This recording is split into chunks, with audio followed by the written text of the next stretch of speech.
Hey everyone, Harry here to talk about Donald Trump's plans to smear Kamala Harris during the Democratic convention.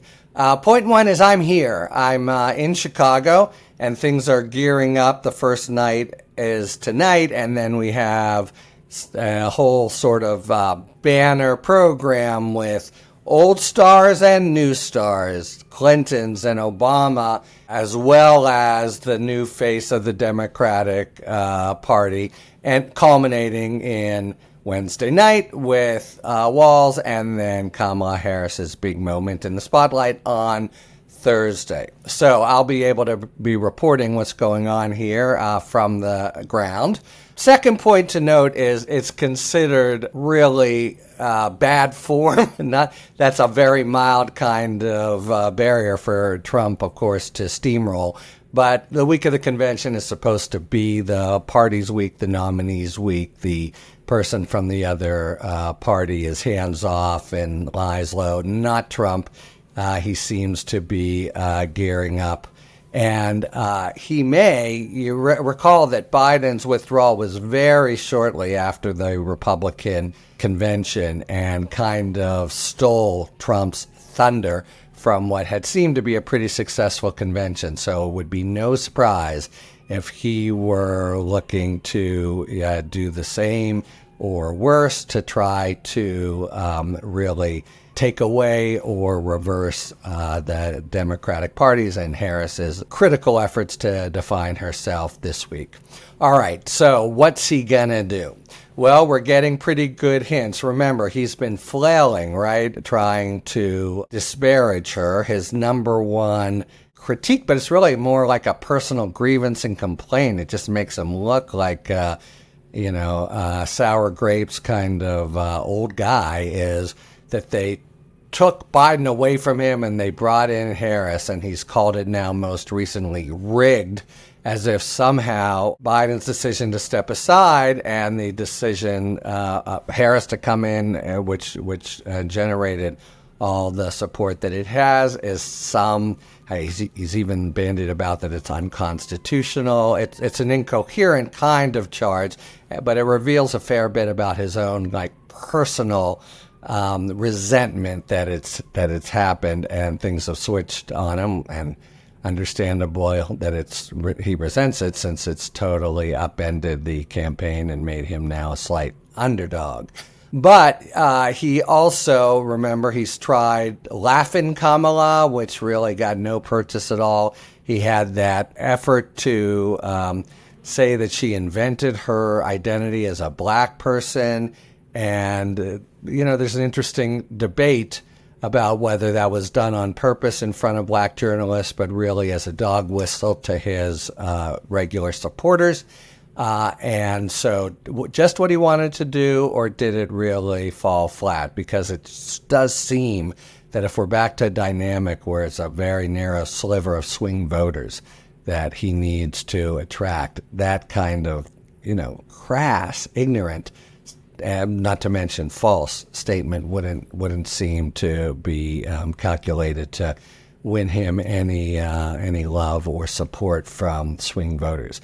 Okay, but he seems to have settled now on his theme, and he's coming out of the box, and I suspect this is the one that will stick, and it is Comrade Kamala. So the campaign itself, Trump, not retweeting someone else, but Trump did an AI-generated picture that he tweeted and then retweeted of Harris, camera to her back, addressing the DNC, except it's all a communist event. So it's got the hammer and sickle and everything's in red, and the people in the audience are all dressed in Maoist or Russian communist garb. So it's just, in a sense, it's political satire. It's not the normal kind of fibs or worse that he tells, but it's in support of his what I think is settling in as his theme, and that is Comrade Kamala. So that's the radical, crazy California politician who's going to bring socialist or worse rule on the country if she can hoodwink them into voting for her. So he really had a fusillade of attacks in a couple rallies over the weekend.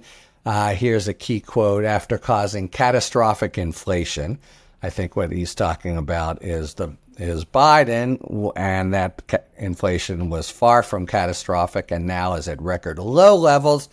Comrade Kamala announced that she wants to institute socialist price controls.